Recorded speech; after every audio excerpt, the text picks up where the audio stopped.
The individual mandate tax, just one of 20 Obamacare taxes set to hit Americans, some which have already gone into effect. But these aren't the only tax hikes looming. Just under 6 months to the largest tax hike in history, when dozens of tax provisions expire, including the Bush tax cuts. Been calling it the fiscal cliff. Joining me now is Mattie Duppler, Government Affairs Manager with Americans for Tax Reform. Welcome to you. Thank you, Lauren. Okay, so the Wall Street Journal's more saying the lion's share of the costs fall upon those making less than $120,000. Your organization counts 7 Obamacare tax increases on those earning less than $250,000 a year. Very troubling, especially for the middle class. Your reaction? Absolutely. And, you guys had it right playing that clip of President Obama, who was then candidate Obama, campaigning on a firm pledge. He made a firm pledge, this is his own words, not to raise any form of taxes, not just income taxes, not just excise taxes. He pledged no form of tax increase for anyone making less than $250,000 a year. Obamacare, of course, blows that promise right out of the water, and we have the Supreme Court telling us that's the case by ruling that the individual mandate is a tax. On top of that, you have a lot of exclusions on what can do with their own money with their health care accounts. There's caps on FSAs, which people use to pay a variety of medical expenses right now. They now are going to have a cap on that. There's taxes on HSAs, what people also use. There's a medicine cabinet tax. You can no longer use your HSA for things you could do beforehand. And coming down the pipe in a couple of years, you're going to see taxes on insurance plans, things known as the Cadillac insurance plan. I'll tell you, Mattie, something as big as a 40% tax. I am personally protesting the 10% excise tax on the tanning beds. Right, and this is one of those that took effect immediately. This is one you've been paying for 2 years already for Obamacare. So it's almost a watch what you wish for situation for the president. I think you were alluding to this. He pushed so hard to pass Obamacare, the Affordable Care Act, but that was back in 2010, and in the meantime, the economy's totally stalled out, and he's promised not to raise taxes, not to raise taxes specifically on the middle class.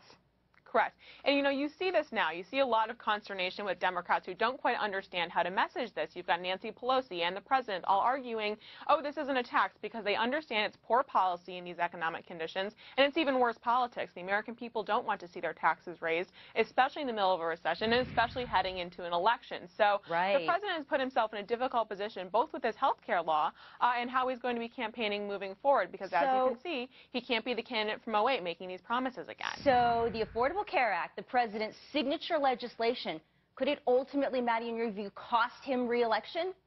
I absolutely think it could. I think taxpayers are paying attention. I think Americans want control over their own health care, and they don't want the cost of government growing, which it has exponentially under this president. All right, so Obamacare costs, the fiscal cliff, the Bush tax cuts expiring. We've used that phrase over and over again. Is it an exaggeration? It absolutely isn't. Obamacare is just one of the many tax hikes coming down the pipe in 2013. Americans should be very leery of what's going to happen come January 1. You mentioned we have expiration of Bush-Obama tax cuts. Remember, Obama signed these into law, extended them for a year in 2010. You've got the expiration of those coming in 2013. On top of that, you have expiration of the AMT, which, again, was a tax put into place in the 1960s for a handful of supposedly rich people who weren't paying their fair share in taxes.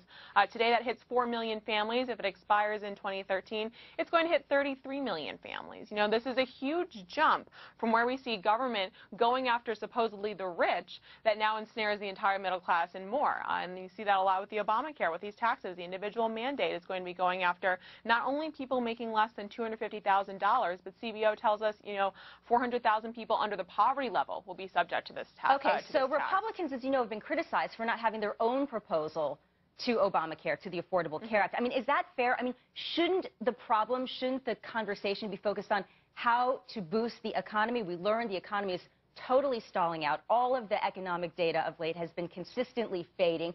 We're about to get another jobs report that will continue to likely show weakness in the job market. Sure.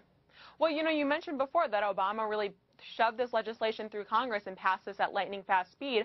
House Republicans and Republicans in Congress have taken note of that, and they know that the American people don't want to be, given a health care law and told just to accept it because it's good for you. Nancy Pelosi famously said that we need to pass the bill so we know what's in it. Congressmen should be reading bills before they pass them to know what's in it. And quite frankly, it's not Republicans' job to fix what Democrats broke. We have a health care system that has flaws, but the redress that has been prescribed by Democrats is obviously much worse than this system that currently ails us and needs to be repealed immediately.